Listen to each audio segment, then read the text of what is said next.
நண்பர்கள் அனைவருக்கும் என்னுடைய அன்பான பணிவான வணக்கம். என் பெயர் ஜான். நான் ஒரு குடிநோயாளி. எல்லாமல்ல இறைவனோட அருளாலையும் ஏய தோழமையில இணைந்து செயல்படுவதால் நான் பெற்றுக்கொள்ளக்கூடிய அனுபவம் துன்பு நம்பிக்கையாலையும் இன்னைக்கு ஒரே ஒரு நாள் நான் குடிக்கல, தெளிவா, மன நிறைவா, அமைதியா வாழ என்னாலான எல்லா முயற்சிகளையும் செய்து கொண்டிருக்கின்றேன். ஒரு 24 வாரங்கள் தொடர்ச்சியாக 12 படிகள், 12 கோட்பாடுகள் ரெண்டையும் நம்ம பார்த்துட்டு இன்னைக்கு 12வது கோட்பாட்டை வந்து அடைஞ்சிருக்கிறோம். 12வது கோட்பாடு நம்ம வாழ்க்கைக்கான ஆன்மீக அடித்தளத்தை கொடுக்குது. 12வது படிநிலை பரிந்துரை வந்து நமக்கு ஒரு ஆன்மீக விழிப்புணர்வை கொடுக்குது. 12வது கோட்பாடு அந்த ஆன்மீக விழிப்புணர்வு நிலைச்சு நிக்கணும்னா அது உறுதியான ஒரு அடித்தளத்தின் மேல இருக்கணும். அது நமக்கு ஒரு ஆன்மீக அடித்தளத்தை கொடுக்கும். இப்போ நாம் இன்னார்னு வெளிப்படுத்தாமல் அனாமதேயமாக செயல்படுவது நமது தன்னலத்தையும் தன்முனைப்பையும் பொது நலனுக்காக தியாகம் செய்வதால் சாத்தியப்படுகின்றது.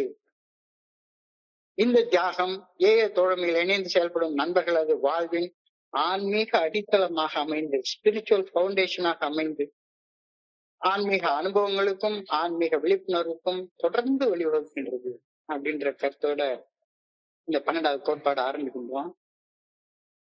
இந்த 12வது கோட்பாடுடைய ஆங்கில வடிவம் anonymity is the spiritual foundation of all our traditions, ever reminding us to place principles before personalities அப்படின்னு சொல்லுது.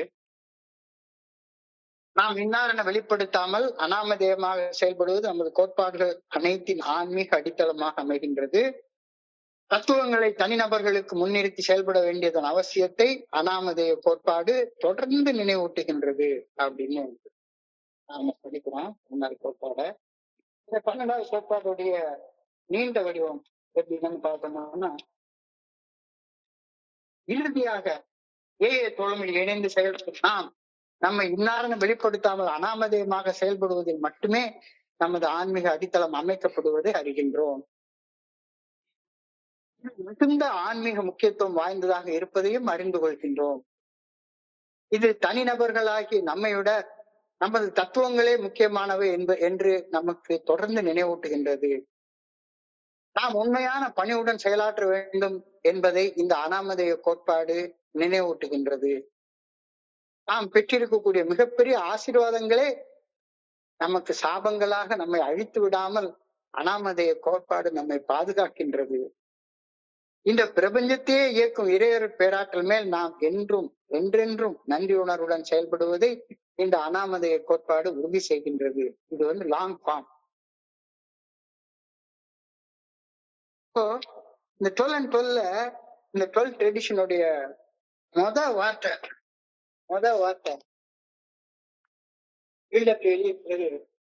The spiritual substance of anonymity is sacrifice. Spiritual substance of anonymity is sacrifice. தியாகம் என்ற ஆன்மீக பண்புதான் அனாமதேயமாக செயல்படுவதன் ஆன்மீக சாராம்சமாக அமைகின்றது அப்படின்ற வார்த்தையோட பில்டபிள்யூ இந்த ட்ரெடிஷன் ஆரம்பிக்கின்றார்.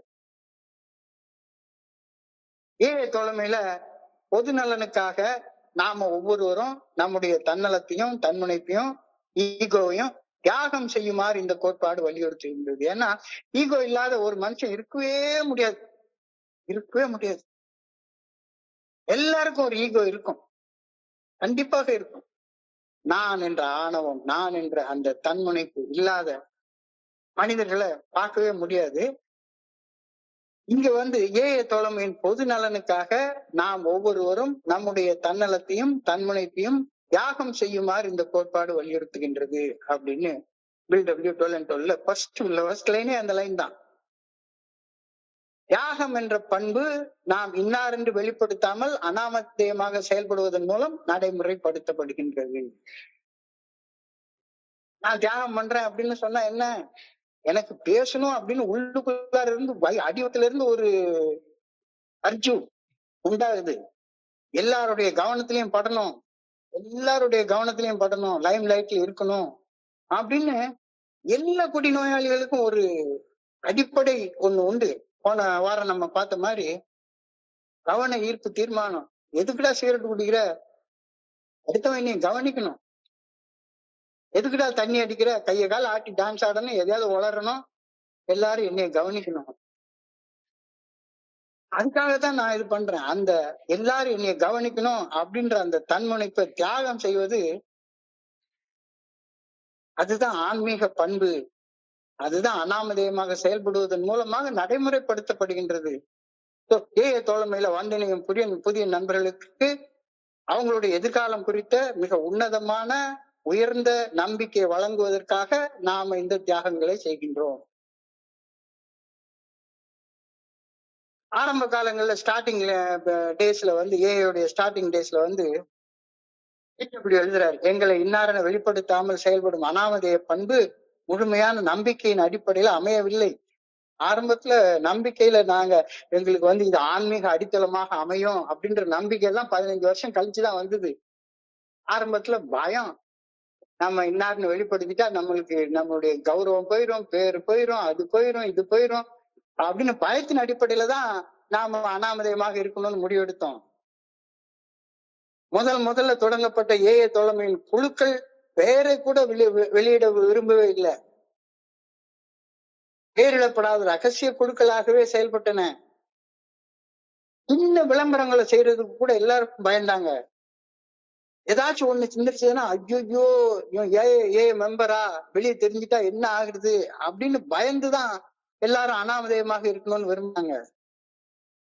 சிறிய விளம்பரங்கள், எளிய விளம்பரங்கள் கூட எங்களுக்கு பேரதிர்ச்சி அளித்தன. நாங்கள் குடிக்காமல் வாழும்போது கூட அவநம்பிக்கையும் அவமான உணர்வும் எங்களை விட்டு அகலாமல் இருக்கத்தான் செய்தது. ஏஐ தோழமையின் குழுக்கள் பழுகி பெருகிய போது இந்த அனாமதேய பிரச்சனை இருக்குதான் செஞ்சது. எல்லாரும் கவன ஈர்ப்பு தீர்மானம் போடாத குடிநோயாளிகள் உலகத்திலே கிடையாது. நண்பர் நீலவிநாயகம் சொன்ன மாதிரி ஏதாச்சும் ஒண்ணு என்னை கவனிப்பா, என்னை கவனிப்பா, என்னை கவனிப்பா அப்படின்னு சொல்லாத நினைக்காத குடிநோயாளிகள் இருக்கவே முடியாது. சோ ஏஐ தோழமையின் குழுக்கள் பழுகி பெருகிய போது எங்களது அனாமதேய பிரச்சனையும் ஆழப்பட்டு கொண்டேதான் சென்றது. கான்செப்ட் மட்டுமே, ஆதரவாளர்கிட்ட மட்டுமே பகிரப்பட வேண்டிய சில அந்தரங்க விஷயங்களை தான் குணமடைய வேண்டும் என்ற அதீத ஆர்வத்தோட ஒரு நண்பர் 50 பேர் இருக்க திறந்த கூட்டத்துல பகிர்ந்து கொள்வது இயற்கையாகவே நடக்கின்றது. இயற்கையா நடக்குது. நீ கெட்டவன்னா நான் கேடு கெட்டவன், நீ படிச்ச ஸ்கூல்ல நான் ஹெட் மாஸ்டர்டா, அந்த மாதிரியாக போட்டி போட்டுட்டு அந்தரங்கத்துல செய்ய வேண்டிய அந்தரங்கமான பகிர்வுகளை 50 பேர் இருக்கிற கூட்டத்துல 500 பேர் இருக்கிற கூட்டத்துல பகிர்ந்து கொள்வது இயற்கையாகவே நடக்க ஆரம்பிக்கின்றது. ஒரு மனிதரது அந்தரங்க பகிர்வுகளை திறந்த கூட்டத்துல கேட்கும் சிலர் அந்த அந்தரங்கங்களை பிறரிடம் சொல்லி விடுகையில் பகிர்ந்த நண்பரின் மனதில் நம்பிக்கை இழப்பு உருவாகும் தானே. நான் கூட்டத்துல பகிர்ந்து கொண்ட இந்த கூட்டத்துல இங்க நீ எதை கேட்கிறியோ எதை பாக்குறியோ அதை வெளியே சொல்லக்கூடாது அப்படின்னு ஆன்மீக அடித்தளம் இருக்குன்னு சொல்லியிருக்காங்க. ஆனா இங்க உள்ள யாரோ ஒரு கருப்பாடு, ஒரு பிளாக் ஷீப் நான் பகிர்ந்தது கொண்டு வெளியே சொல்லிருச்சுது, இந்த குழு மேல எனக்கு நம்பிக்கை இல்ல அப்படின்ற நம்பிக்கை இழப்பு உருவாகும். இந்த நம்பிக்கை சிதைவு நண்பர்களை ஏஐ தோழமையிலிருந்து விலகி செல்ல வைத்து மீண்டும் குடிக்க செல்லவும் கூட வைத்து விடும். ரகசியங்கள் பாதுகாக்கப்பட்டாக வேண்டும் என்ற அடிப்படை அனாமதேய கொள்கையின் ஆழ பாடமாக அமைகின்றது. இங்க என்ன கேட்கிறியோ, what you see here, what you hear here, let it remain here. நீ என்ன பாக்குறியோ, இங்க என்ன கேட்கிறியோ அது இங்கேயே இருக்கட்டும் அப்படின்றது வந்து அனாமதேயத்தோட பாடமாக அமைகின்றது. ஆனா ரகசியத்தை யாரு முதல்ல காப்பாத்தணும்? ஸ்பான்சர்ட்ட சொல்றது, ஸ்பான்சர்ட்ட சொல்லு, அது போய் என் கூட்டத்துல சொல்ற. 500 பேர் இருக்க கூட்டத்துல ஒரு 5 பேர் ரகசிய காக்கக்கூடிய திறமை இல்லாதவங்களாக இருப்பாங்கல்ல. ஏன்னா ரகசியத்தை காக்கக்கூடிய பண்பு வந்து நார்மலாக மனுஷனுக்கு இருக்கவே இருக்கா. அதனாலதான் உயர்ந்த பதவிகளுக்கு வர்றவங்களுக்கு ரகசிய காப்பு பிரமாணம்னு ஒண்ணு பண்ணி வைப்பாங்க. இல்ல பெரிய பதவியில சீஃப் ஜஸ்டிஸா இருக்கிறவங்க, பிரசிடென்டா இருக்கிறவங்க, பிரைம் மினிஸ்டரா இருக்கிறவங்க, சீஃப் மினிஸ்டரா இருக்கிறவங்க, மினிஸ்டரா இருக்கிறவங்க ஓட்டு எடுக்கிற நேரத்துல ரகசிய காப்பு பிரமாணத்தை எடுப்பாங்க. ஏன்னா ரகசிய காப்புன்றது மனிதர்களுக்கு இயற்கையிலே வராத ஒரு பண்பு. அதுலயும் குடி நோயாளிகளாகி நாம இருக்கிற நாம கொஞ்ச காலம் குடியில இருந்து விலகி வாழ்ந்த பின்னர் இந்த தெளிவான வாழ்க்கையில பயங்கரமாக பரவசம் அடைந்து எவர் சொல்வதையும் கேட்காமல் ஒரே ஒரு மைக்கு கிடைச்சிருச்சுன்னா போதும், ஒரு ஒலிபெருக்கியின் முன்பும் ஒரு கேமரா முன்னாலேயும் நின்னுட்டா போதும், இஸ்லாம அந்த ரங்கத்தை போட்டு பட்டால்னு உடைச்சிடுறது, கவலைப்படாம உடைச்சிடுறது.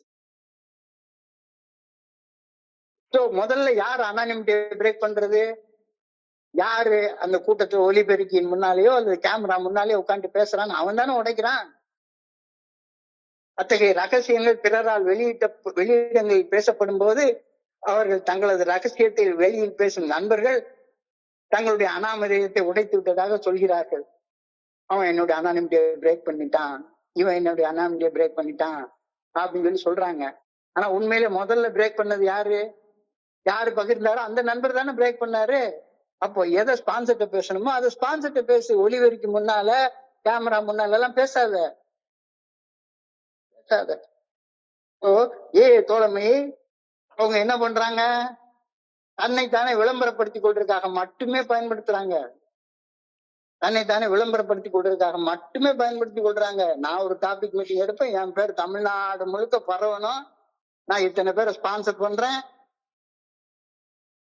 இது இயற்கையாகவே ஒரு மனுஷனுக்குள்ளார இருக்கக்கூடிய இயல்பு. அப்ப நாங்கள் எந்த அளவு அனாமதேயமாக செயல்பட வேண்டும் என்று இந்த கோட்பாடு எங்களை ஆழமாக சிந்திக்க வைக்கின்றது. எஸ், ஸ்பான்சர்ட்ட பேச வேண்டியது ஸ்பான்சர்ட்ட பேசு, அத கூட்டத்துல பேசாத. உங்களது அதீத வளர்ச்சி நாங்கள் ஒரு ரகசிய சமுதாயமாக செயல்பட முடியாதென தெளிவாக சுட்டி காட்டியது. ஆல்கஹாலிக்ஸ் அனானிமஸாக செயல்பட முடியாது. அதாவது ஒரு விளக்கை ஏத்தி கட்டிலுக்கு அடியிலேயே கொண்டு போய் வைப்பாங்க. விளக்கை ஏத்தி வீட்டுக்கு எல்லா இடத்துக்கும் வெளிச்சம் தர இடத்துல தானே விளக்க தூக்கி வைப்பாங்க. ஆல்கஹாலிக்ஸ் அனானிமஸை தூக்கி பிடிக்கணும் அப்படின்றதுல சந்தேகமே கிடையாது. எங்களது அதீத வளர்ச்சி நாங்கள் ஒரு ரகசிய சமுதாயமாக செயல்பட முடியாது என்பதை தெளிவாக சுட்டி காட்டியது. அதே நேரத்துல நாங்கள் ஒரு பல்நோக்கு பாங்குடன் உலகமே அறியும் வண்ணம் செயல்படவும் முடியாது. தனி மனிதர்களை விட்டா எப்ப பார்த்தாலும் போய் உட்கார்ந்து காலையில இருந்து சாயங்காலம் வரைக்கும் ஒரேடியா அட்வர்டைஸ்மெண்ட் கொடுத்துட்டு டிவியில பேசிக்கிட்டு, ரேடியோல பேசிக்கிட்டு, திரைப்படத்துல பேசிக்கொண்டு அப்படியே செயல்பட முடியாது. தோழமையில இணையக்கூடிய ஒரு சராசரி மனிதர் தன்னுடைய குணமடைதலை தனக்கு தெரிந்தவர்கள் அனைவரும் விரைவாக அறிந்து தன்னை பாராட்ட வேண்டும் என்று நினைப்பது தவிர்க்க முடியாதது. அப்படிதான் நினைப்பாரு. எல்லாருக்கும் நான் குணமடைஞ்சிட்டேன் 2 நாள் குடிக்காம இருந்துட்டா போதும். அந்த 2 நாள் குடிக்காத போஸ்டர் அடிச்சு ஒட்டி எல்லாருக்கும் அதை தெரியப்படுத்தணும்.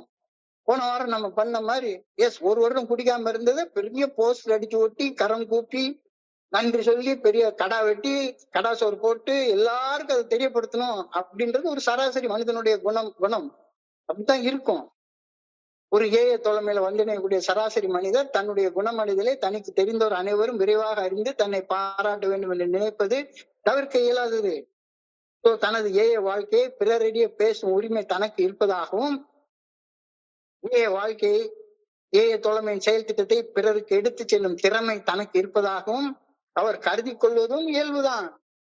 10 வருஷம் ஆயிட்டா போதும், நான் தான் ஏஐயோடைய பிராண்ட் அம்பாசிடரு, எனக்கு தான் ஸ்டெப் எல்லாமே அப்படியே கரைச்சு குடிச்சு தெரியும், கோட்பாடு எல்லாம் எனக்கு தான் தெரியும் அப்படின்னு ஒரு நண்பர் நினைக்கிறது இயல்புதான்.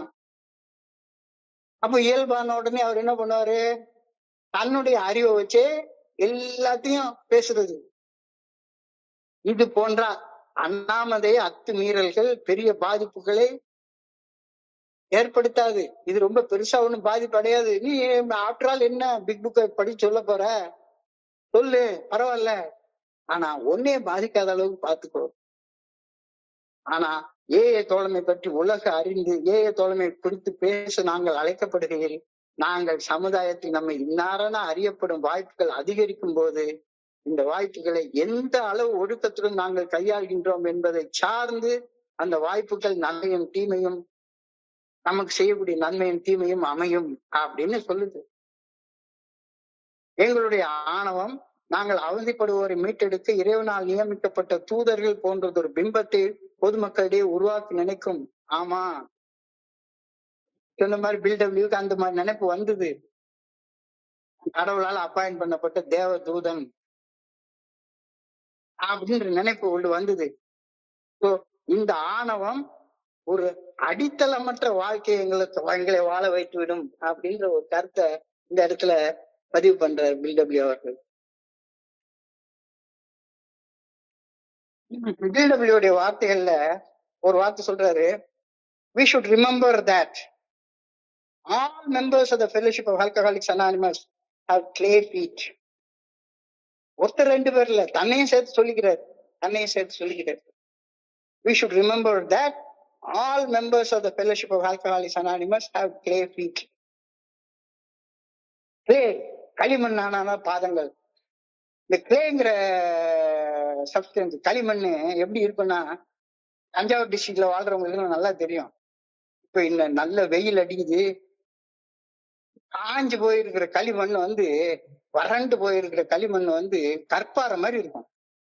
அதுல கடப்பாறைய குத்துனோம்னா 1 இன்ச்சு கூட 1 மில்லிமீட்டர் கூட இறங்காது, கற்பாறை மாதிரி இருக்கும். கடப்பாறை எகிரும், மம்பட்டியை வச்சு வெட்டினா காலை வெட்டிவிடும். ஏன்னா ஒண்ணுமே வெட்ட முடியாதா, கட்டப்பாறை அவ்வளவு களிமண் அவ்வளவு ஹார்டா இருக்கும். ஆனா அந்த களிமண்ணுல கொஞ்சோண்டு தண்ணியை ஊத்திருங்களேன், கொஞ்சோண்டு தண்ணியை ஊத்திட்டா போதும், அந்த களிமண்ணுல கடப்பாறையை நீங்க வச்சீங்கன்னா தானா உள்ள போயிடும். அது மாதிரிதான் நாமன்ற ஒரு பண்பு இல்லைன்னா நம்ம எல்லாருக்கும் அந்த களிமண் பாதங்கள் தான் இருக்குது.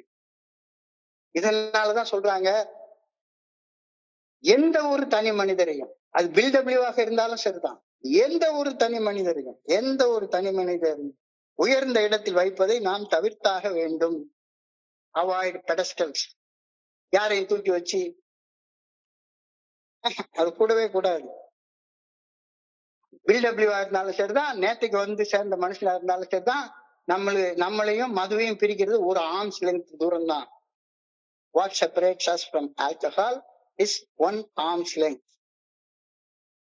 30 வருஷம் சோபராக இருந்தாலும் சரிதான், 3 நாள் சோபராக இருந்தாலும் சரிதான், அந்த 2 மனிதர்களையும் பிரிக்கிறது ஒரே ஒரு கை நீட்டுற தூரத்துல உள்ள மதுதான். நம்முடைய நம்பிக்கைகளை எங்க வைக்கணும்? தனி மனிதர்கள் மேல வைக்காத, தத்துவங்கள் மேல வை. தனி மனிதர்கள் மேல வைக்காத. Principles before personalities. தோழமை பரிந்துரைக்கக்கூடிய 12 படிகள் அடங்கிய மீட்புடைய செயல் திட்டத்தின் மேலும், மரபு வழி அறியப்பட்ட 12 கோட்பாடுகளின் மேலும் உன்னுடைய நம்பிக்கை உறுதியாக வை. எந்த ஒரு தனி மனிதன் மேலையும் வைக்கவே வைக்காத. We should not set any member upon the pedestal and make him or her out as a perfect Alcoholics Anonymous member. ஒருத்தருமே கிடையாது. Without exception. தோழமையின் எந்த ஒரு தனிநபரையும் ஒரு பீடத்தின் மீது ஏற்றி வைத்து அவருக்கு கிரீடம் சூட்டி அவர் முழுமையான வாழ்க்கை வாழ்கின்றார் அப்படின்னு புகழாரம் சூட்டுவது கூடவே கூடாது. அது இன்னைக்கு டேஞ்சர்ப்பா. ஒரு தனி மனிதருக்கு வழங்கப்படும் முதல் மரியாதை வெளிமட்டத்தில் அவருக்கு வழங்கப்படும் நியாயமான மரியாதையாக தோன்றினாலும் உண்மையில் அது அந்த தனிநபருக்கு செய்யப்படக்கூடிய அநியாயம் அப்படின்னு நினைக்குது. 30 வருஷம் சோபரா இருக்கிறேன், இதை பண்றேன், அதை பண்றேன், அப்படி பண்றேன், இப்படி பண்றேன், இந்த மனுஷனுக்கு மரியாதை செய்யறது நியாயம்தான் அப்படின்னு உலக பிரகாரமாக தோன்றினாலும் அப்படி மரியாதை செஞ்சோம்னா அது அந்த மனுஷனுக்கு செய்யக்கூடிய அநியாயம் அப்படின்னு சொல்லுது. It is not fair the person to be singled out in this fashion. யாரையும் அப்படி தூக்கி வைக்காத, யாரையும் இன்க்ளூடிங் பில்டபிள்யூ. ஆனா இந்த உலகத்துல பாருங்க, உலக பிரகாரமான இதுல பாருங்க, மிக நியாயமாக தோன்றக்கூடிய ஒரு விஷயம் இது. மனுஷங்களுக்கு முதல் மரியாதை கொடுக்கிறது, முதல் பரிவட்டம் கட்டுறது, மாண்புமிகு இஸ் எக்ஸலன்சி. இது உலகத்துல ரொம்ப நியாயம். உலகத்துல மிக நியாயமாக தோன்றும் இந்த வழக்கத்தை தோழமை அநியாயம் என்று உறுதியாக கூறுகின்றது. இந்த கோட்பாட்டுல உலகத்துல நியாயமா தோணுது. எல்லாரும் மாண்புமிகு பிரதம மந்திரி அவர்களே, மாண்புமிகு தலைமை நீதிபதி அவர்களே, இஸ் எக்ஸலன்சி இந்த கவர்னர் அவர்களே அப்படின்னு சொல்றது உலகத்துல ரொம்ப நியாயம்.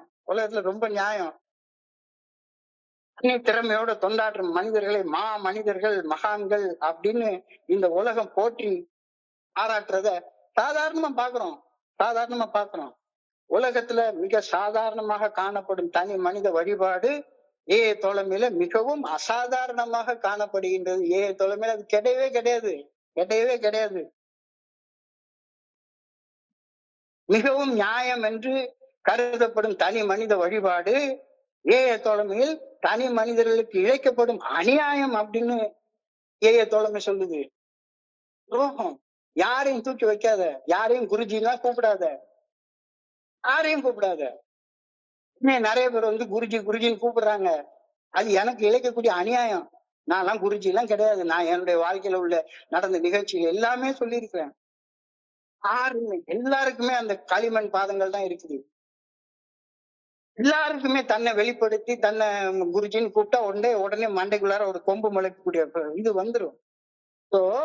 So person is voice. ஒரு ஒரு முதிர்ந்த நண்பராக இருந்தா, ஞானமுள்ள மனுஷனாக இருந்தா, யாரும் தன்னை மாண்பு மிகுன்னு ஏஐல கூப்பிடணும்னு அந்த மனுஷன் விரும்ப மாட்டான்.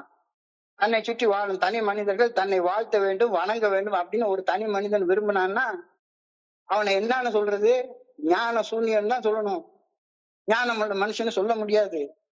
ஒரு தனி மனிதனாக நான் வந்து ஒரு ஞானமுள்ள மனிதனாக இறையர் பேராற்றின் நல்ல ஒழுங்கான வழிகாட்டுதலுக்கு பணிந்து செயல்படுவதனாக இருக்கும் பட்சத்துல என்னை சுற்றி வாழக்கூடிய தனி மனிதர்கள் சதா சர்வகாலமும் என்னை வாழ்த்தி வணங்கி என்னுடைய வழிகாட்டுதல் பின்னால வாரணும்னு நான் நினைச்சேன்னா என்னோட கிறுக்கு எவன் இருக்க முடியும்? நான் தான் எல்லாத்துக்கும் வழிகாட்டுறேன், நான் தான் எல்லாத்துக்கும் ஸ்டெப் சொல்லி கொடுக்குறேன், என் பின்னால வாங்க என் பின்னால வாங்க அப்படின்னு சொல்லிட்டு இருந்தேன்னா என்னோட கிறுக்கு எவனுமே இருக்க முடியாது.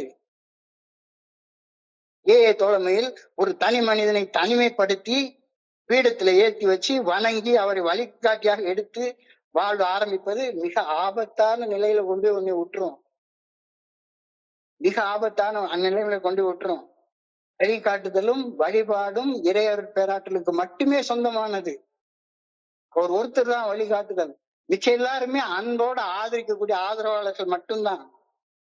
நான் ஒரு வழிகாட்டியை ஏஐ தோழமையில தேர்ந்தெடுத்து அவருடைய தனி மனித வழிகாட்டுதலின்படி வாழ ஆரம்பித்தால் எனக்கு வழங்கப்படும் அந்த மூத்த நண்பர் களிமண் பாதங்கள் கொண்டிருப்பவர். அவரும் அப்படித்தான். என்னை யாராச்சும் வழிகாட்டின்னு சொன்னா நான் வழிகாட்டெல்லாம் மாட்டவே மாட்டேன்ப்பா, உனக்கு நான் ஸ்டெப்பை சொல்லி தர்றேன், ட்ரெடிஷன் சொல்லி தர்றேன், என்கிட்ட வா, நீ வந்து உட்காரு, இதை செய்ய அதை செய்ய அப்படின்னு நான் ஒரு நாளும் சொல்ல மாட்டேன்.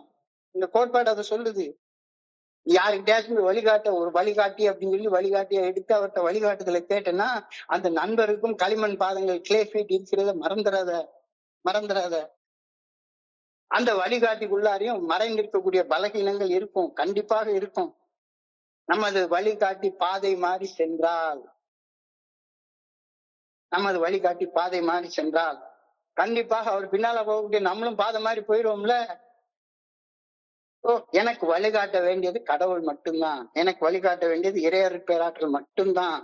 அந்த இறையர் பேராற்றலின் நல்ல ஒழுங்கான வழிகாட்டுதலுக்கு ஏஐ தோழமை பரிந்துரைக்கக்கூடிய 12 படிகள் அடங்கிய மீட்புட செயல் திட்டத்தின் மூலமாக மட்டுமே வழங்கப்படுகின்றது. அத வாழ்க்கையாக வாழ்ந்த அனுபவத்தை என்னுடைய ஆதரவாளர் என்கிட்ட அவர் தன்னுடைய அனுபவத்தின் நம்பிக்கையை பகிர்ந்து கொள்ள போகிறார். எனவே நான் களிமண் பாதங்கள் கொண்ட இன்னொரு தனி மனிதனை வழிகாட்டி அப்படின்னு அவரை என்னை வழி நடத்திட்டு போறவரு அப்படின்னு ஒரு நாள் சொல்லக்கூடாது அப்படின்னு இந்த கோட்பாடு சொல்லுது. என்ன பொறுத்தளவுல நோயாளிகள், செயல் அடிமைகள் எல்லார் தலைக்கு மேலே ஒரு கத்தி தொங்கிக்கிட்டே இருக்குது. Without exception, we all are one drink away from the drunk. No matter how long we have been in the fellowship of Alcoholics Anonymous, nobody is entirely safe except the principles of AA. நான் 30 வருஷம் குடிக்காம இருந்தாலும் சரி, வெறும் 3 நாள் மட்டும் குடிக்காம இருந்தாலும் சரி, எனக்கும் அந்த 3 நாள் குடிக்காம இருக்கிற நண்பருக்கு இடையில உள்ள ஒரே ஒரு ஒற்றுமை, 2 பேருக்கும் மோசம் செய்யக்கூடிய முதல் குடி ஒரு கை தூரத்துலதான் இருக்கு. நான் 30 வருஷம் மது போதையற்ற உடல் நிதானத்தோட வாழ்ந்தாலும் சரி, 3 நாட்கள் மட்டுமே உடல் நிதானத்தோட வாழ்ந்தவருக்கு கீழாக ஒரு கோப்பம் மது எடுத்து குடிச்சு கிணக்கில போயிடுவேன். இதற்கு விதிவிலக்கு யாருமே கிடையாது. மது அருந்த வேண்டும் என்ற அந்த அதிதீவிர மனவெறி தந்திரமானது, திகைப்பூட்டுவது, மிக மிக மிக மிக சக்தி வாய்ந்தது. எவ்வளவு காலம் மது அருந்தாமல் இருந்தாலும் சரி, குடிநோயாளிகள், செயல் அடிமைகளின் கால அளவு நோயின் தந்திரமான இயக்கத்திற்கு எதிரான பாதுகாப்பை அளிக்கவே அளிக்காது. தந்திரமான இயல்பு, கன்னிங் நேச்சர், மோசம் செய்வது முதல் குடி, அலட்சியம், கம்ப்ளசன்சி. நான் இப்போ எல்லாத்தையும் படிச்சுட்டேன், என்னைக்கு வந்தாலும் சரிதான், 40 வருஷம் ஆனாலும் சரிதான், நீ இன்னமும் ஸ்டூடெண்ட் தான், இன்னமும் கத்துக்கிட்டு தான் இருக்கிறீங்க. எத்தனை வருடங்கள் மது இருந்தாமல் இருந்த போதும் எல்லோரும் சம அளவு மது அருந்தும் தூரத்திலேயே தான் இருக்கின்றோம். இந்த கருத்து ஏய தோழமையின் பணிவையும் தோழமையின் வளர்ச்சிக்கும் மிக மிக அவசியமானது. இதுதான் spiritual foundation, principles before personalities. தத்துவங்களை தனிநபர்களுக்கு முன்னால நிறுத்தி வாழ்றது இதுதான் இந்த கோட்பாடு சொல்லுது. But principles before personalities.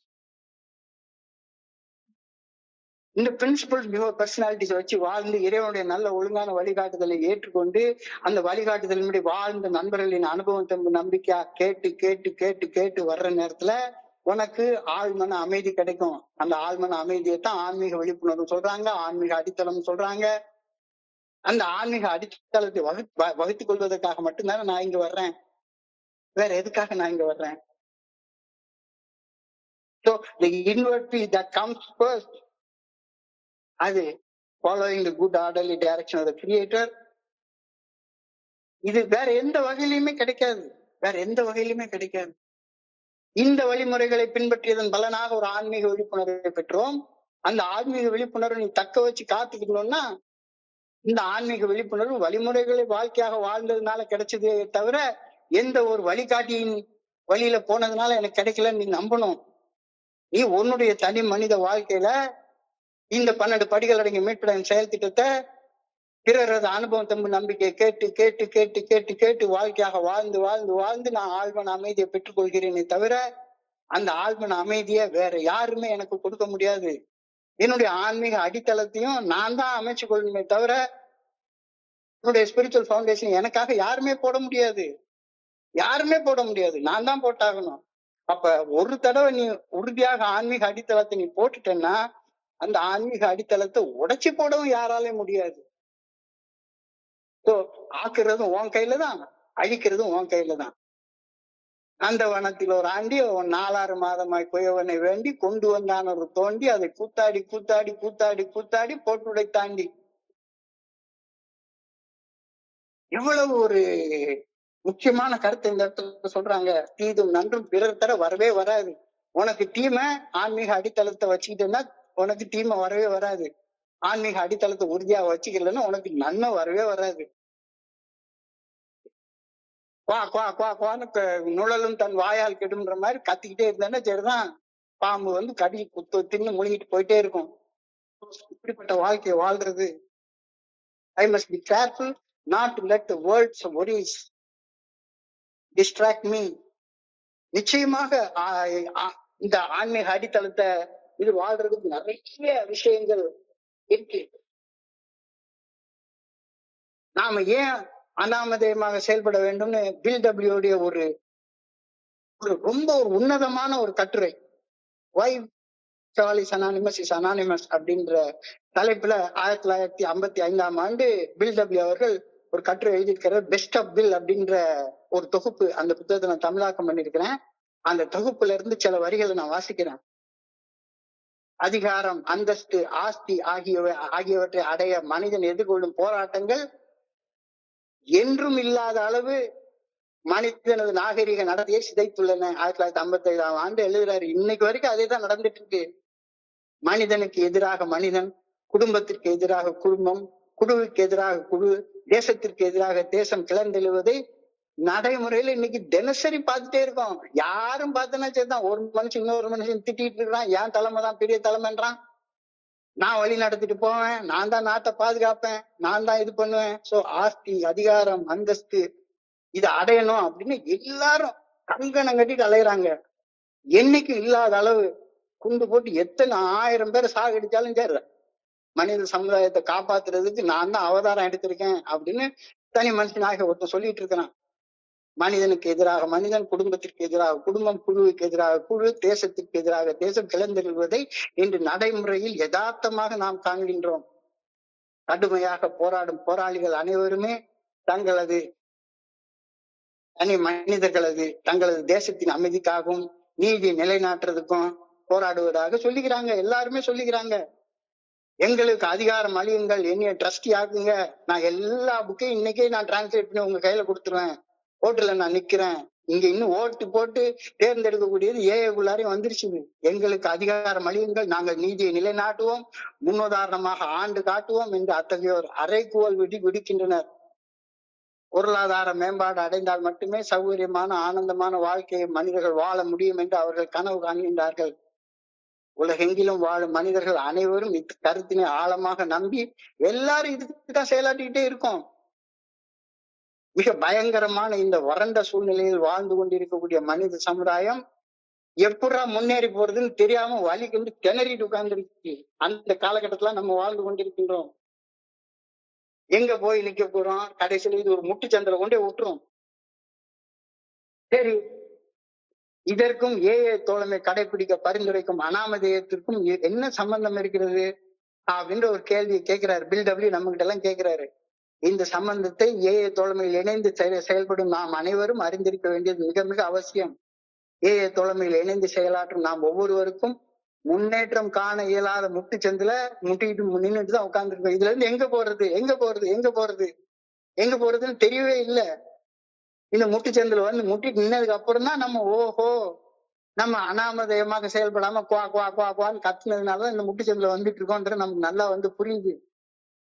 அது அருந்த வேண்டும் என்ற மனவெறி அல்லது ஏதாவது ஒரு செயல் அடிமைத்தனமான செயலை செய்யணும் அப்படின்றதுக்கான ஒரு மனவெறி, மைக்க கண்டா மைக்க கடிச்சு முழுங்கிடணும் அப்படின்ற மனவெறி, சுய முக்கியத்துவம் பொருள் ஈட்ட வேண்டும் என்ற பேராசை, இது போன்ற தீய சக்திகள் சுய அழிவு என்ற எச்சரிக்கை நம்ம தோன்றும் வரை நம்ம தொடர்ந்து ஓடிக்கிட்டே தான் இருப்போம். எப்படி நம்ம மதுவின்மன் சக்தியற்றவர்கள் இருந்து ஒப்புக்கொள்றோமோ அதே மாதிரி என்னால அனாமதயமாக வாழ முடியலப்பா, அதுக்கு முன்னாலே நான் சக்தியற்றவன்னு ஒப்புக்கொள்ற வரைக்கும் நீ வந்து அனாமதயத்தை பிரேக் பண்ணிட்டே தான் இருப்ப. அதிகாரம், அந்தஸ்து, ஆஸ்தி ஆகியன குறித்து பேச நிச்சயம் அதை பத்தி மட்டும் தான் பேசிக்கிட்டே இருப்போம். அப்ப மன தூய்மை, உள்ள சமநிலை இதெல்லாம் சும்மா வார்த்தையில பேசுறதுதான். யார் வந்து இந்த நிலைமையை ஒழுங்கா அமைஞ்சிருப்பாங்க? இப்போ 12 வழிமுறைகள் 12 கோட்பாடுகள் அப்படின்ற புத்தகத்துல அனாமதேயம் என்பது தோழமை பெற்றிருக்கும் பாதுகாவல் அனைத்தையும் விட சிறந்த பாதுகாப்பு. அதை இன்னைக்கு நீலவிநாயகம் அவருடைய ஷேரிங்ல குறிப்பிட்டாரு. எல்லாத்த விட உன்னைய பாதுகாக்கக்கூடியது வாயை மூடிட்டு பேசாம உட்கார்ந்துரு. வாயை மூடிட்டு பேசாம உட்கார்ந்துரு. அமைதியா அனானிமஸா உட்கார்ந்துரு. சோ அனாமதேயம் என்பது தோழமை பெற்றிருக்கும் பாதுகாவல்கள் அனைத்தையும் விட மிகச்சிறந்த பாதுகாப்பு என்பதுவே நாம வாசிக்கக்கூடிய வார்த்தை. தியாகம் என்பது அனாமதேய செயல்பாட்டின் சாராம்சம் என்ற கருத்தையும் அந்த புத்தகத்தில் நாம படிக்கிறோம். 11 மற்றும் 12வது கோட்பாடுகளில் வெளிப்படுத்தப்பட்டுள்ள அனாமதேயம் குறித்த நம்பிக்கையினை தோழமை எவ்வளவு கிட்டத்தட்ட 18 வருட அனுபவங்களுக்கு அப்புறம் தான் நமக்கு கிடைச்சது. தோழமையை நாம் ஒன்றிணைந்து செயல்பட ஆரம்பித்த ஆரம்ப காலங்களில் மதுவை தியாகம் செய்தோம். மதுவை தியாகம் செய்யாம யாருமே தோழமையில வந்து இணையவே முடியாது. You should sacrifice alcohol. அந்த தியாகத்தை கண்டிப்பா உயிர் பொழைச்சி இருக்கணும்னா நீ செஞ்சுதான் ஆகணும் அந்த தியாகத்தை. மதுவை தியாகம் பண்ணாம யாருமே மீட்டிங்ல வரவே முடியாது. மதுவை தியாகம் செய்தோம். அந்த தியாகத்தை நாம் செய்தாக வேண்டி இருந்தது. இல்லைன்னா மது நம்மளை காவடிச்சிருக்கோம் அப்படின்றதுல சந்தேகமே கிடையாது. ஆனாலும் காலத்தின் ஓட்டத்தில் வேறு பல தியாகங்களை நாம் செய்யாவிட்டால் மது அருந்துனா என்ன நிலைமை ஏற்படுமோ அதே நிலைமை இந்த தியாகங்களை செய்யலனாலும் ஏற்படும் அப்படின்றது புரிய வருது. அப்புறம்தான் புரிஞ்சதுக்கு அப்புறம் தான் இந்த கோட்பாட்டையே நம்ம எழுதுறோம். நம்மை போன்ற பெரிய மனிதர்கள் என்று கருதி கொள்ளும் ஆணவம், உண்மைக்கு புறம்பான போலி சிந்தனைகள் ஆகியவற்றை நாம் தூக்கி எறிய வேண்டியது அவசியமாகுது. உன்னுடைய பயத்தை தியாகம் பண்ணணும், உன்னுடைய கோபத்தை தியாகம் பண்ணணும், ஆத்திரத்தை, ஆணவத்தை, எரிச்சலை, சந்தேகத்தை, பொறாமைய, இது எல்லாத்தையும் நீ தியாகம் பண்ணிதான் ஆகணும். தியாகம் பண்ணிதான் ஆகணும். எப்படி மதுவை தியாகம் பண்றது முக்கியம் வாய்ந்ததோ அதே மாதிரி உன்னுடைய குணக்கோளாறுகள் எல்லாத்தையும் தியாகம் பண்ண வேண்டியது கட்டாயம். ஆனா முடியலையே, முடியலையே, மது தியாகம் பண்ணிட்டா போதும், முடிஞ்சு போச்சு அப்படின்னு தான் நினைக்க தோணுது. இந்த ஆன்மீக அடித்தளத்தை நீ அமைக்கணும் அப்படின்னா தியாகத்துக்கு மேல தியாகம், தியாகத்துக்கு மேல தியாகம் நீ பண்ண வேண்டியது இருக்குது அப்படின்றது இந்த கோட்பாடு நமக்கு நினைவூட்டுது. சுய நியாயம் கற்பிக்கும் குணம், சுய பச்சாதாபம், கோப வெறி, இது எல்லாத்தையும் நம்ம உள்ளத்துல இருந்து தூக்கி எரிஞ்சு ஆகணும் தானே. இல்லைன்னா அமைதி உனக்கு கிடைக்க வாய்ப்பே கிடையாது. இப்போ தனி மனிதர்களாகிய நாம் அந்தஸ்தோட நம்முடைய சக மனிதர்களின் போட்டி போடும் அந்த பைத்தியக்காரத்தனமான போட்டி மனப்பான்மையிலிருந்து நீ தியாகம் பண்ணி தானே ஆகணும். தோழமையில நான் 30 வருஷம் சோபரா இருந்துட்டு இருக்கிறேன், என்ன எங்க கூட்டத்துல கூப்பிட்டு வச்சு இது இவ்வளவு நாள் உட்காந்து என்ன இதெல்லாம் பேச வச்சிருக்கிறாங்க, அதுக்கு மேல ஒரு ஒளி வட்டம் தானா எனக்கு என்னை அறியாம உருவாகுதுன்னு நானே கற்பனை பண்ணிக்கிறேன். இதை எல்லாத்தையும் நான் தியாகம் பண்ணித்தான் ஆகணும். நான் வாழ்ந்து கொண்டிருந்த இடைநிலைக்கு பிறரை குறை கூடுவதை தியாகம் பண்ணித்தான் ஆகணும். வீட்டுங்க கேட்கிறேன், ஃபுல்லா கேட்கிறேன், முடிச்ச உடனே மறுபடியும் தூக்கம் வர மாட்டேங்குதுன்னு உட்காந்து ஒரு போன் பிக்சர் பார்த்துட்டு ஒரு சுய இன்பம் பண்ணிட்டு தானே தூங்குறேன். இத 20 வருஷமா திரும்ப திரும்ப வேற சொல்லிட்டு வேற அலைஞ்சிட்டு உட்கார்ந்து இருக்கிறேன். இதை தியாகம் பண்ண. அப்போ தியாகங்கள் சாக்ரிஃபைசஸ் சப்ஸ்டன்ஸ் ஆஃப் அனானிமிட்டி அப்படின்னு சொல்லி சொல்றாரு. அனானிமஸா சாக்ரிஃபைஸ் பண்ணு, அனானிமஸா சாக்ரிஃபைஸ் பண்ணு. இந்த தியாகம் தான் பணிவு என்ற பண்பை உனக்கு கொடுக்கும். பணிவு மற்றும் சுயமரியாதை. சுயமரியாதைனா சுயம் என்பது இறைவன், எனக்குள்ளார இறைவனுக்கு இருந்து என்னை இயக்கி கொண்டிருக்கக்கூடிய இறைவனுக்கு மரியாதை கொடுக்கிறது, அவருக்கு பணிஞ்சு நடக்கிறதால மட்டும்தான். அப்பதான் என்னால உயிர் பிழைச்சி மன நிம்மதியோட வாழ முடியும். இன்னைக்கு காலைல ஒரு நண்பர் சொன்னாரு, தோழமையில வந்தா ஃபர்ஸ்ட் நான் உயிர் பிழைச்சிருக்க எனக்கு கத்து கொடுத்துட்டாங்க. உயிர் பிழைச்சிருக்க கத்து கொடுத்துட்டாங்க. குடிக்கலன்னா உயிர் பிழைச்சிருக்கேன், உயிர் பிழைச்சிருக்கேன். ஆனா உயிர் பிழைச்சிருந்தா போதுமா? உயிர் பிழைச்சிருந்துட்டு குடிச்ச காலத்துல என்ன கஷ்டப்பட்டனோ அதே கஷ்டமான வாழ்க்கையை நான் குடிக்காத காலத்துல வாழ்ந்துட்டு இருந்தேன்னா குடிக்கிற காலம் பெட்டர் மாதிரில தோணும். அட்லீஸ்ட் அங்க போதையாச்சும் இருந்துச்சு, இங்க அதுவும் இல்ல. அதே கஷ்டம், அதே கடனை, அதே பொண்டாட்டி, அதே கத்து, அதே பொறாம, அதே சந்தேகம், அதே காமம். அதனால வெறுமன குடிக்கிறது மட்டும் தியாகம் பண்ணா பத்தாது, மேலும் பல பல தியாகங்களை செய்வது இந்த கோட்பாட்டுடைய தத்துவம். இதுதான் ஆன்மீக அடித்தளமாக அமைகின்றது. நம்முடைய சக மனிதர்களும் பலனடைந்தாக வேண்டி இருக்கிறது. எனவேதான் நாம் 12வது படியில் செயல்படுவதை தேர்வு செய்தோம். எதுக்காக நம்ம 12வது படியில செயல்படுறத? அப்போ 12வது படியில அல்டிமேட் என்ன? 12 ஸ்டெப் ரிகவரி ப்ரோக்ராம்ல 12 படிகள் அடங்கிய மீட்படையும் செயல் திட்டத்துல அல்டிமேட் என்ன ஆகுது? ஆன்மீக விழிப்புணர்வு. இந்த வழிமுறைகளை பின்பற்றியதன் பலனாக ஒரு ஆன்மீக விழிப்புணர்வை அடைந்தோம். அதே மாதிரி 12 கோட்பாடுகளுடைய அல்டிமேட் என்ன?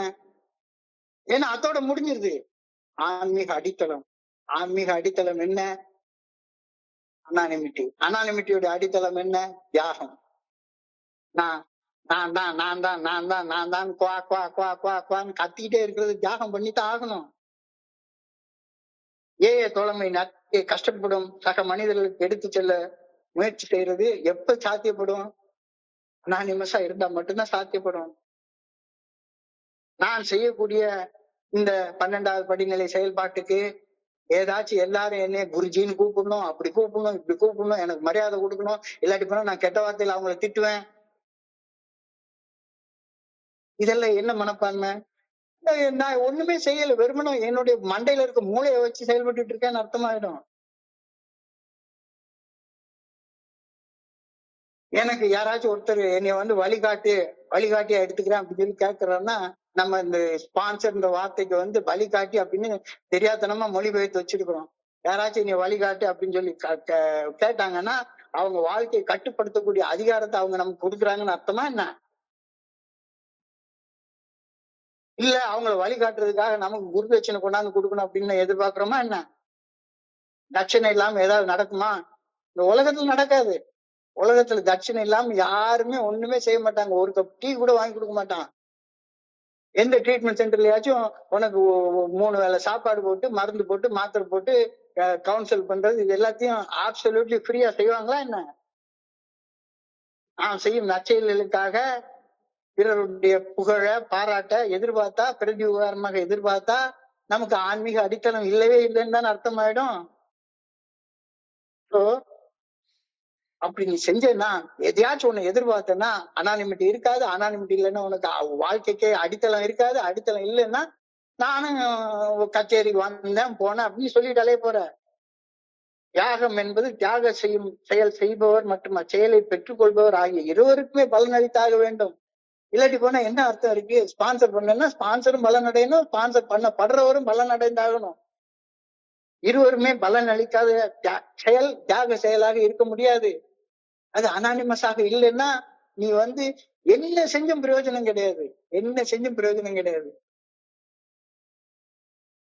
இது நமக்கு இப்ப கொஞ்சம் கொஞ்சமா இந்த கோட்பாட்டின் மூலமாக அறியப்படுகின்றது. தோழமையின் முதல் குழு நிறுவப்பட்ட போது தியாகம் என்ற பண்பு குறித்து கொஞ்சம் கொஞ்சமாக தெரிய ஆரம்பிச்சிடும். குழுவுக்காக நிறைய விஷயங்களை நம்ம சாக்ரிஃபைஸ் பண்ண ஆரம்பிக்கிறோம், தியாகம் பண்ண ஆரம்பிக்கிறோம். மெல்ல மெல்ல ஆன்மீக அடித்தளங்கள் மெல்ல மெல்ல ஆரம்பிக்குது. சாக்ரிஃபைஸ் பண்ணாம இல்ல நான் தனியா ஒரு குழு ஆரம்பிக்க போறேன், தனியா ஒரு இன்டர்வியூ, அதுவும் குழு ஆரம்பிக்க மாட்டாங்க, இன்டர்வியூ தான் ஆரம்பிப்பாங்க.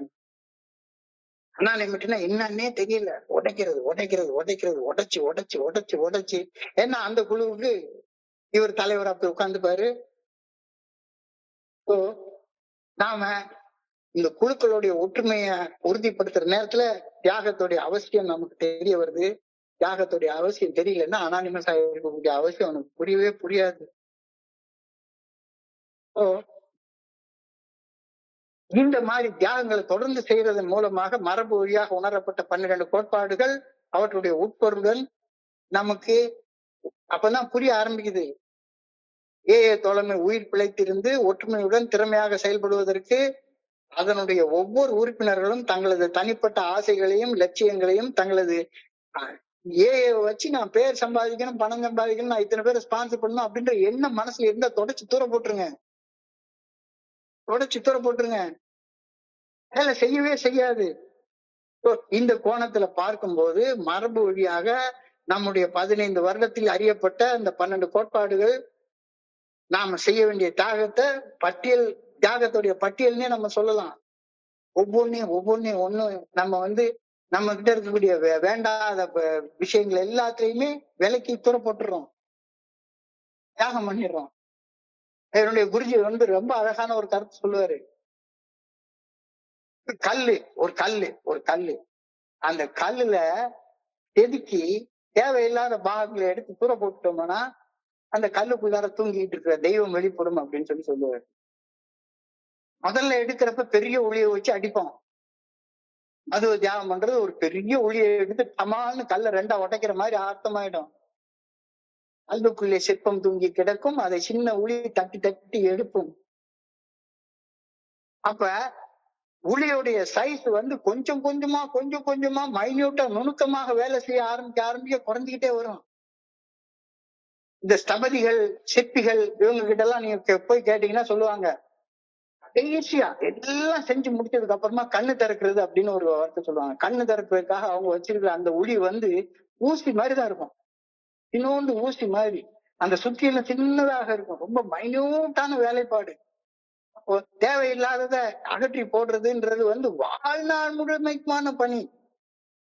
தியாகங்கள் செய்யறது கடைசி வரைக்கும் நீ 40 வருஷம் சோபராக இருந்தாலும் சரிதான், உன் மனசுக்குள்ளார யாரும் உன்னைய போலணும் போற்றணும் குருஜின்னு கூப்பிடணும் அப்படின்ற எண்ணம் இருந்ததுன்னா தொடச்சி தூர போட்டுரு. அதான் கண்ணை திறக்கிற வேலை கடைசியா செய்யறது. வெளி உலகில் நம்மை சுற்றி நிகழும் நிகழ்வுகள் நம்மை பாதிக்காமல் பாதுகாப்புடன் வாழ்வதற்கு இந்த ஆன்மீக அடித்தளம் மிக மிக அவசியம். இல்லாட்டி போனா உன்னையும் பாதிச்சுக்கிட்டே இருக்கும், கடைசி வரைக்கும் பாதிச்சுக்கிட்டே இருக்கும். உயிர் பிழைச்சி வாழ ஆரம்பிச்சாச்சு. உயிர் பிழைச்சு வாழ ஆரம்பிச்சதுக்கு அப்புறமாக உள்ளத்துக்குள்ளார அமைதியோட நிம்மதியோட சந்தோஷத்தோட நிறைவோட வாழலைன்னா பிடிக்காம உயிர் பிழைச்சு வாழ்றதுக்கான அர்த்தம் தான் என்ன இருக்கு? என்னால குடிக்கிறத நிறுத்திட்டேன், ஆனா இன்னமும் பொண்டாட்டியை விட்டுட்டு 10 பொம்பளை நம்ம தேடி போயிட்டே இருக்கிறேன். இன்னமும் உட்காந்து என்னென்ன வேலை செய்யக்கூடாதோ அந்த வேலையெல்லாம் செஞ்சு செஞ்சு பணம் சம்பாதிச்சுட்டு உட்கார்ந்து இருக்கிறேன். எனக்குன்னு சுத்தி எனக்கு பின்னால ஒரு 10 பேர் கொண்ட குழு ஆரம்பிச்சு அந்த குழுவுக்கு நான் என்னையே தலைவன், நான் இன்னமும் இந்த உலக பிரகாரமான வாழ்க்கையில வாழ்ந்துட்டு இருக்கிறேன் அப்படின்னா நிம்மதி கிடைக்க போறதே கிடையாது. நிம்மதி இல்லைன்னா உயிர் பிழைச்சு வாழ்றதுக்கு அர்த்தம் தான் என்ன இருக்க முடியும்? மனித ஆளுமையையும் தொழில் முறையிலான செயல்பாடுகளையும் உறுப்பினர்களை சேர்க்கும் அதிகாரத்தையும் எந்த தனி மனிதனுக்கு நாம கொடுக்கவே இல்லை. எல்லாருக்கும் அன்பு காட்டு, எல்லாருக்கும் ஆதரவு கொடு. அதுதான் அதுதான் ஆன்மீக அடித்தளம்.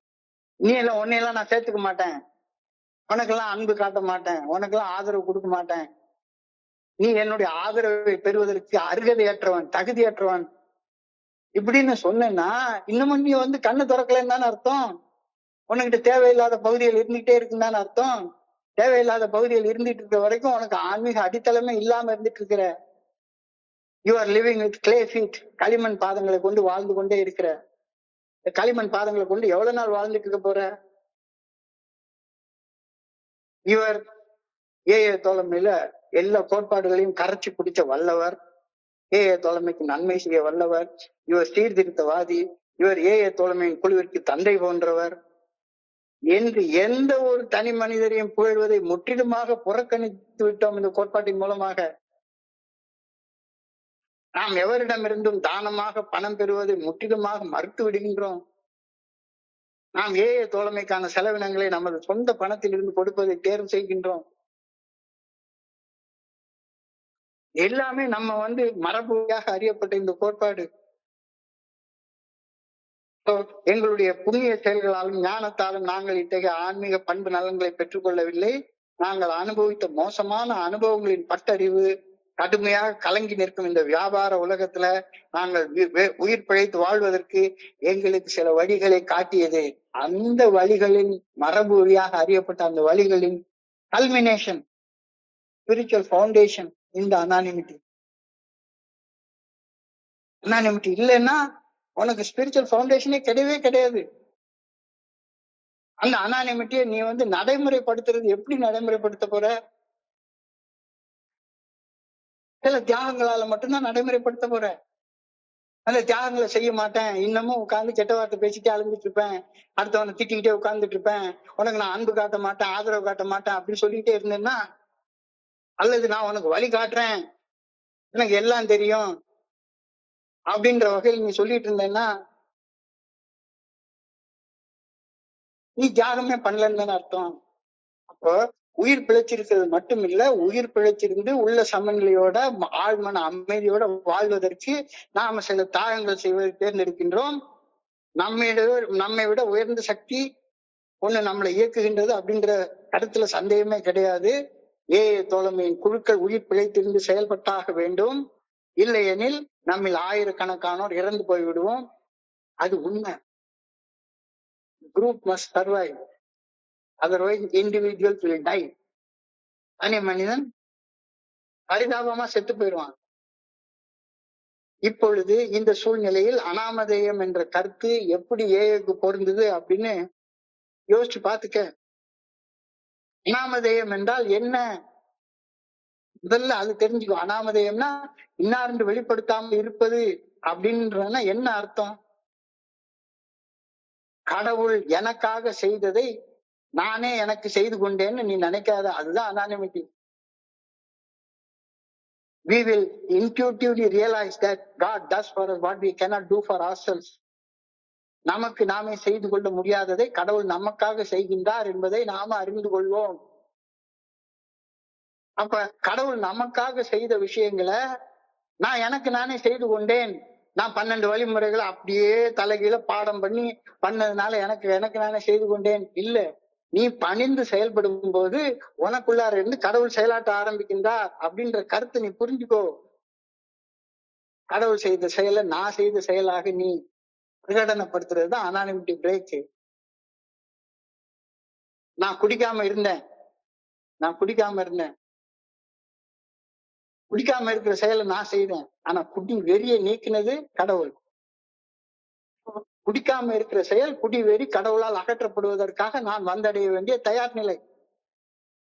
குடிவெறியை நான் தான் எடுத்து போட்டுட்டேன் அப்படின்னு சொல்றது தப்பான ஒரு விஷயம். குடிக்கிற செயலை நான் செய்யாம இருந்தேன். அந்த obsession to drink was removed by the higher power. நான் கோபத்துல கெட்ட வார்த்தை பேசாம, எதையாவது போட்டு உடைக்காம, அல்ல எவனையாவது போட்டு அடிக்காம, வன்முறை செயல்களில் ஈடுபடாம இருந்தேன். ரொம்ப வெறி என்கிட்ட இருந்து அகற்றப்பட்டது. ரிசன்மெண்ட்ஸ் எல்லாம் என்கிட்ட இருந்து அகற்றப்பட்டது. அப்போ ரிசன்மெண்ட்ஸ் அகற்றுனது யாரு? கடவுள். ரிசன்மெண்ட்ஸ் அகற்றுறதுக்கு தயார் நிலைக்கு நான் இருந்தேன். நானும் கடவுளும் இணைந்து செயல்படுகின்றோம். அப்போ கடவுள் செய்த செயலை நான் செய்த செயலாக பறைசாற்றிக் கொள்வது அனாமதேய பிரேக், அனாமதேய உடைப்பு அப்படின்னு சொல்லலாம். பொறாமையில புறம் பேசாம இருக்கிறப்ப பொறாமை என்ற குணக்கோளாறு இறைவனால் அகற்றப்படுகின்றது. நான் தயார் நிலைக்கு மட்டும் தான் வர்றேன். காமத்தால உட்காந்து ராத்திரி முழுக்க உட்காந்து டைம் வேஸ்ட் பண்ணி எனர்ஜியை வேஸ்ட் பண்ணிட்டே இருக்கிறது நிறுத்துறப்ப காம வெறி என்கிட்ட இருந்து அகற்றப்பட்டது. பேராசையில உட்காந்து தப்பு தப்பா எதையாச்சும் பொருள் சேர்த்து இது பண்ற செயல்களை நிறுத்துறப்ப பேராசை இறைவனால என்கிட்ட இருந்து அகற்றப்பட்டது. சோ இறைவன் செய்த செயலை நான் செய்தேன் அப்படின்னு சொல்லிக்க கூடாது. நீ இந்த குணக்கோளாறுகள் இறைவனால் அகற்றப்படுவதற்கு நீ தயார் நிலைக்கு வர்ற நேரத்துல குணக்கோளாறுகளை இறைவன் அகற்றுகின்றார். சோ இறைவன் செய்த செயலை நான் செஞ்சுட்டேன் அப்படின்னு உரிமை பாராட்டுறதுதான் அனாமதேய உடைப்பு அப்படின்னு சொல்றாங்க. Yes, God does for us what we cannot do for ourselves. நமக்கு நாமே செய்து கொள்ள முடியாத விஷயங்களை இறைவன் நமக்காக செய்கின்றார் அப்படின்ற புரிதல் வர்றதுதான் அனாமதேயம். அழகாக சொன்னாரு. Yes, celebrity. இந்த உலகம் அப்படிதான் இருக்கும். உலகம் எப்படி இருக்கும்? எல்லாம் மாண்புமிகு ஹிஸ் எக்ஸலன்சி. ஏழு நான் பெரிய ஆளு, ஏழு எவன் எந்த ஒருத்தனும் எக்ஸலன்சியே கிடையவே கிடையாது, மாண்புமிகவே கிடையவே கிடையாது. சில நேரத்துல அவ்வளவுதான். நான் பம்பாயில ஒரு மீட்டிங்ல போயிருந்தேன். ஒரு பிரபலமான நடிகை, ரொம்ப பிரபலமான நடிகை, அவங்க குடி நோயால பாதிக்கப்பட்டிருக்கிறவங்க ஒரு மீட்டிங் வந்திருக்காங்க. உடனே அவங்கள வச்சு விளம்பரப்படுத்தி கூட்டமெல்லாம் கூட்டிக்கிட்டு இருந்தோம்னா சரிதான். அவங்க போய் குடிச்சிட்டாங்கன்னா எல்லா வேலையும் சரி, ஏஏல வந்தா குடிச்சிடலாம் போல் இருக்கு அப்படின்னு. அவங்க 2 நாள் வருவாங்க, 3 நாள் வருவாங்க. அது மாதிரிதான் ஃபேமஸான பேஸ்பால் பிளேயர் ஒண்ணு அமெரிக்கால வந்திருந்தவன். ஏஏ மீட்டிங் வந்த உடனே அவர் ஏஏவுக்காக விளம்பர தூதராக அவர் அட்வர்டைஸ்மெண்ட் கொடுக்க ஆரம்பிச்சாரு. திரும்ப அவர் போய் குடிச்சிட்டாருன உடனே பத்திரிகைகள் என்ன சொல்லுவாங்க? எஸ், ஏஏ ஃபெயில்ட் அப்படின்னு தானே சொல்லுவாங்க. ஏஏ ஒரு நாளும் தோற்கவே தோற்காது. ஏஏல தனி மனிதர்கள் தோற்பார்கள். இறைவன் ஒரு நாளும் தோற்க மாட்டார். இறைவனால உருவாக்கப்பட்ட தோழமை ஒரு நாளும் தோற்கவே தோற்காது. மனிதர்களால் உருவாக்கப்பட்ட அமைப்புகள் உடைஞ்சு செதறும். மனிதர்களால் உருவாக்கப்பட்ட தேசங்கள் அடிஞ்சு உடைஞ்சு செதறும்.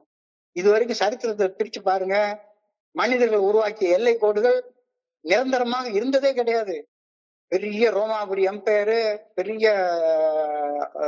அசோக சக்கரவர்த்தியோட சாம்ராஜ்யம், அந்த சாம்ராஜ்யம், இந்த சாம்ராஜ்யம், எல்லா சாம்ராஜ்யங்களும் பொலிட்டிக்கல் லைன்ஸ் எல்லாம் நம்ம போட்டுக்கிட்டது தானே.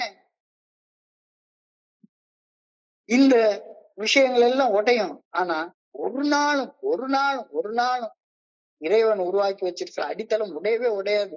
நீ அனானிமிட்டியா இருக்கணும் அப்படின்னா எனக்குள்ளார இருந்து என்னை இயக்குறது இறைவன். God is no stranger to anonymity. Vallalar அழகா சொல்லுவாரு, அருள் என்றால் அருவம் பிளஸ் உள் அருள். அருவம் என்றால் மறைவாக இருப்பது, மறைவாக உள்ளிருந்து என்னை இயக்குவது இறைவன். என்னுடைய ஒவ்வொரு செயலையும் அவர் தான் செய்யறாரு. இந்த இன்னைக்கு நான் சாயங்காலம் ஒரு 4 இட்லி சாப்பிட்டுருக்கேன். இந்த 4 இட்லியை ஜீரணிக்கிற செயலை யார் செஞ்சிட்டு இருக்கா? எனக்குள்ளார என்னை இருந்து இயக்கக்கூடிய ஒரு ஆற்றல் செஞ்சிட்டு இருக்குது. நானே ஜீரணிக்கணும்னா ஒரு நாள் என்னால ஜீரணிக்க கூட முடியாது.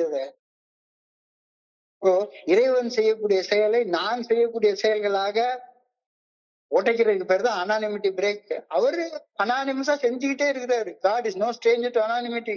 ஆர்வமாக உள்ளிருந்து என்ன, நான் தூங்குற நேரத்துல கூட என்னுடைய இதயத்தை துடிக்க வச்சுக்கிட்டே இருக்கிறாரு. எல்லாரும் நான் பேசுறது இங்க இருந்து கேட்டுட்டே இருக்கீங்க. உங்க மூளை நான் பேசுற ஒலியெல்லாம் ப்ராசஸ் பண்ணி இன்னார் இதைத்தான் பேசுறாரு அப்படின்னு செய்ய வைக்குது. உங்க மூளையை செயலாக்குறது யாரு? ஒரு ஆற்றல். அந்த ஆற்றல் அனானிமஸாக உள்ள இருந்து செயலாற்றி கொண்டே இருக்கிறது. எப்பவுமே அந்த ஆற்றலுக்கு பணிஞ்சு நடந்துரு. நீ ஆட்டோமேட்டிக்கா ஆன்மீக அடித்தளத்தோட வாழ்வ. ஆன்மீக அடித்தளம் இல்லாம வாழவே வாழாத. ஆனா ஏஐக்கு புதுசா வந்திருக்கிற காலகட்டத்துல பிறரது கவனத்தை ஈர்க்கும் வகையில செயல்படுவது நமக்கு சரியான செயலாகத்தான் தெரிஞ்சது. அடுத்தவங்க கவனத்தை ஈர்க்கணும் அப்படின்னா என் போட்டோவை போடணும். நான் இவ்வளவு நாள் குடிக்காம இருக்கேன், எனக்கு இந்த புத்தகத்தை எல்லாம் படிச்சிருக்கேன், இதை தமிழாக்கம் பண்ணேன், இவ்வளவு பண்ணேன், அவ்வளவு பண்ணேன், அதை பண்ணேன், இதை பண்ணேன் அப்படின்னு சொல்லக்கூடியது இயற்கையாக எனக்கு சரியான செயலாகத்தான் தோன்றியது. அந்த செயலை நியாயப்படுத்தி அதனை அதி தீவிர உற்சாகத்தோடு நான் செய்துட்டு தான் இருந்தேன். ஆரம்ப காலகட்டத்துல எல்லாம் நான் பண்ணுவேன். தினம் நாம் சிந்தனைக்கு புத்தகத்தை அப்ப இங்க தமிழ்ல கிடையாது. ஒவ்வொரு நாளும் ஒரு பக்கத்தை தமிழ்ல எழுதிட்டு போய் நான் செய்யறேன் அப்படின்னு சொல்லிட்டு எல்லாத்துக்கும் முன்னால பெருசா குரோம்பேட் குரூப் எல்லாம் போன இந்த மெட்ராஸ்ல உள்ள சீடா குரூப்ல எல்லாம் நம்மளை கண்டுக்க மாட்டாங்க. ஆனா அதே நேரத்துல இங்கிலீஷ் தெரியாத தாம்பரம் குரூப்புக்கோ அல்லது குரோம்பேட் குரூப்புக்கோ போனா போதும், வெறுமனே நான் வெறும் 3 மாசம் சோபரா இருக்கிற நேரத்துல எனக்கு 3/4 மணி நேரம் ஷேரிங் பண்ண கொடுப்பாங்க. ஏன்னா அந்த தினம் நம் சிந்தனைக்கு பகுதிய இங்கிலீஷ்ல இருக்கு, தமிழ்ல இருக்கு அப்படின்னு சொல்லி கொடுக்கறதுனால அப்போ எனக்கு அறியாம ஒரு மண்டைக்குள்ளார ஒரு இது வந்துடும். நான் தான் செஞ்சேன் அப்படின்னு. நான் எதுக்கு செய்யறேன்? அப்ப நான் செய்யறேன் அப்படின்ற உணர்வு தியாகம் பண்றது அனானிமிட்டி. அதுதான் என்னுடைய ஆன்மீக அடித்தளமாக அமைகின்றது. என்னுடைய எல்லா செயல்களுக்கும் இது ஆன்மீக அடித்தளமாக அமைகின்றது அப்படின்றத புரிஞ்சு கொள்றதற்கு பெரிய ஒரு புரிதல் எனக்கு தேவைப்பட்டது. பெரிய புரிதல்.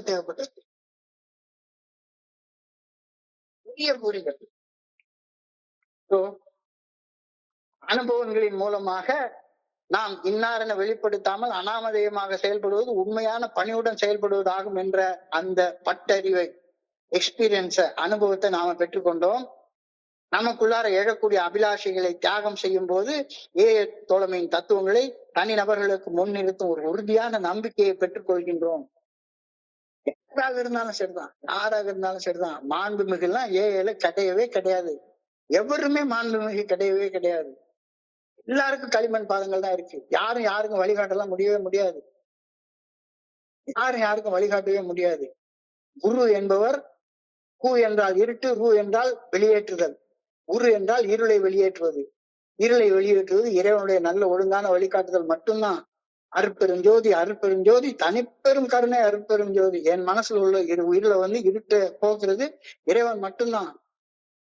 இருளினை நீக்கும் குருவினை கொள்ளார், இருளினை நீக்கா குருவினை கொள்வார். குருடும் குருட்டாட்டம் ஆடி குருடும் குழி விழுந்தார். இந்த ஆன்மீக அடித்தளத்தை பண்ணலைன்னா நீ ஒரு குருட்டாட்டம் தான் ஏஐல ஆடிட்டு இருப்ப. உனக்கு பாதுகாப்பு இருக்கவே இருக்காது.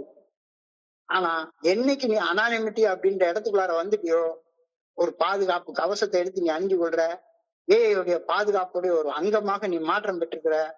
அடக்கம், பணிவு என்ற உன்னத ஆன்மீக பண்பு நாம் இன்னாரென வெளிப்படுத்தாமல் செயல்படுவதன் மூலம் நமது உறுதியாக ஆன்மீக அடித்தளமாக அமைகின்றது. இந்த வார்த்தையை மறுபடியும் படிக்கிறேன். அடக்கம், பணிவு என்ற உன்னத ஆன்மீக பண்பு நாம் இன்னாரென வெளிப்படுத்தாமல் செயல்படுவதன் மூலமாக நம்முடைய உறுதியான ஆன்மீக அடித்தளமாக அமைகின்றது. ஆன்மீக அடித்தளத்தின் மேல் ஆன்மீக வாழ்க்கை கட்டி அமைக்கப்படுகின்றது.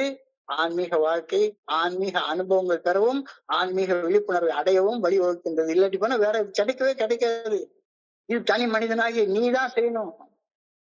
சும்மா உட்காந்து கூட்டத்தோடு சேர்ந்து கும்மால் அடிச்சுட்டுலாம் அது நடக்கவே நடக்காது. இந்த 12வது கோட்பாட்டுல நம்ம செய்ய வேண்டிய செயல், என்னுடைய தன்னலத்தையும் தன்மனைத்தையும் தியாகம் செய்வது மட்டுமே அனாமதேய செயல்பாடு. அதுவே ஆன்மீக அடித்தளம் என்பதை நான் புரிந்து கொள்கின்றேனா? எல்லாரும் கண்ணை மூடி ஒரு நிமிஷம் யோசிச்சு பார்ப்போம். என்னுடைய அந்த செல்ஃபிஷ்னஸ், செல்ஃப் சென்டர்னஸ், இத நான் சாக்ரிஃபைஸ் பண்ணி தியாகம் பண்ணி, அந்த தியாகம் தான் ஆன்மீக செயல்பாடு அப்படிங்கிறது எனக்கு புரியுதா?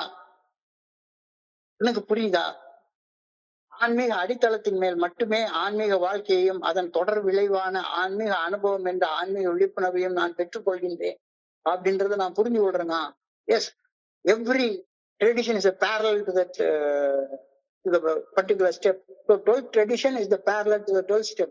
12th stepல 12வது படிநிலை பரிந்துரையில ஆன்மீக விழிப்புணர்வை பத்தி சொல்லப்படுகிறது. ஆன்மீக அடித்தளம் இல்லைன்னா ஆன்மீக விழிப்புணர்வு நிலைச்சு நிக்கவே நிக்காது. இப்போ ஆன்மீக விழிப்புணர்வு நிலைத்து நிற்பதற்கு நீ அனாமதயமாக செயல்படணும் அப்படின்ற கருத்து நீ சொல்றது. சோ ஆன்மீக அடித்தளத்தின் மேல் மட்டுமே ஆன்மீக வாழ்க்கையையும் அதன் தொடர் விளைவான ஆன்மீக அனுபவம் மற்றும் ஆன்மீக விழிப்புணர்வை நான் பெற்றுக் கொள்கின்றேன் என்பதை அறிந்து கொள்கின்றேனா? Spiritual experiences and spiritual awakening are the result of the spiritual foundation. Foundation இல்லைன்னா எதுவுமே நிலைச்சு நிக்காதுன்னு புரியுதா அப்படின்னு கேட்கிறாரு. ஸோ இன்றைக்கான இந்த வழிமுறை இந்த கோட்பாட்டுக்கான பிரார்த்தனை ஒன்று எழுதப்பட்டிருக்கிறது. அந்த பிரார்த்தனையை சொல்லி இதை முடிச்சு கொள்வோம். இதுக்கான பிரார்த்தனை. அன்பான இறைவா, என்னுடைய தன்னலத்தையும் தன்முனைப்பையும் தியாகம் செய்து என்னை குறித்த ஆணவத்தை அழித்து அனாமதயமாக செயல்பட்டு என் வாழ்விற்கு ஒரு ஆன்மீக அடித்தளம் அமைத்துக் கொள்ள எனக்கு உதவி அருளும். என்னுடைய தன்னலத்தையும் என்னுடைய தன்முனைப்பையும் தியாகம் செய்து என்னை குறித்த ஆணவத்தை அழித்து அனாமதயமாக செயல்பட்டு என் வாழ்விற்கு ஒரு ஆன்மீக அடித்தளம் அமைத்துக் கொள்ள எனக்கு உதவி அருளும். ஆன்மீக அடித்தளத்தின் மேல் மட்டுமே என்னால் ஒரு ஆன்மீக வாழ்க்கையை வாழ முடியும் என்ற உண்மையையும், ஆன்மீக வாழ்க்கை மட்டுமே ஆன்மீக அனுபவங்களுக்கும் ஆன்மீக விழிப்புணர்வுக்கும் என்னை இட்டுச் செல்லும் என்ற உணர்வினை நான் பெற்றுக்கொள்ள எனக்கு தயவு செய்து உதவி அருளும். நன்றி இறைவா, நன்றி இறைவா. மறுபடியும் இந்த குழுவிற்கு என்னுடைய அளவணங்கி பணிவான நன்றிகளை தெரிவித்து விடுறேன். பயணத்துடைய இறுதி நாள் 24 வாரங்கள் தொடர்ந்து நடத்திருக்கோம். நான் இது நாள் வரைக்கும் இந்த கோட்பாடுகளை பத்தியும் பரிந்துரைகள் படிநிலை பரிந்துரைகளை பத்தி சொன்னது எல்லாமே என்னுடைய கருத்து.